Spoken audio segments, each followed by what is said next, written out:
আপনি কি নবী সাল্লাল্লাহু আলাইহি ওয়াসাল্লামের সুপারিশ পেতে চান? পেতে চান?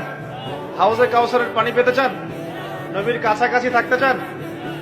শুনুন, নবী সাল্লাল্লাহু আলাইহি ওয়াসাল্লাম বিভিন্ন হাদিসের মধ্যে বলেছেন, বিভিন্ন হাদিসে, যে ব্যক্তি দুনিয়াতে নবীর সুন্নত যত বেশি পালন করবে, নবীকে যত বেশি ভালোবাসবে, তার উপর যত বেশি দরুদ পড়বে, ইনশাআল্লাহ কিয়ামতের দিন সে নবীর তত কাছাকাছি থাকবে।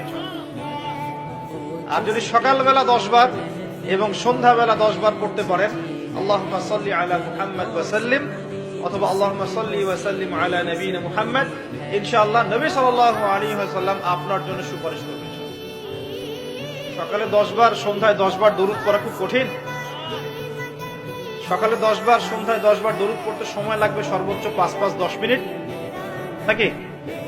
অনেকে বলে না যে ভাই 1 মিনিট দাঁড়ান, 1 মিনিট সময় নষ্ট হলে কি এমন হয়, এটা মানুষ বলে না? 2 মিনিট সময় নষ্ট হলে কি এমন হয় মানুষ বলে, স্পেশালি বাঙালি জাতি এটা বেশি বলে। 2 মিনিটে আপনি একটা কোরআন খতমের নেকি পাবেন ইনশাআল্লাহ। বিশ্বাস করলেন না? 2 মিনিট লাগবে খালি বলতে, কুল হুয়াল্লাহু আহাদ আল্লাহুস সামাদ লাম ইয়ালিদ ওয়া লাম ইউলাদ ওয়া লাম ইয়াকুল লাহু কুফুয়ান আহাদ। 3 বার বলতে কয় মিনিট লাগবে? বড়জোর 2 মিনিট।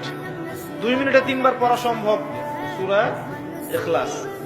একবার পড়বেন, কোরআনের 1/3 নেকি পেয়ে যাবেন ইনশাআল্লাহ। তাহলে 2 মিনিটে কোরআন খতম দেওয়া যায়? যায় কি যায় না? যায়। ফজিলত পাওয়া যায়। 2 মিনিটে আপনি বলতে পারেন আল্লাহুম্মা সাল্লি আলা মুহাম্মাদ ওয়া সাল্লিম।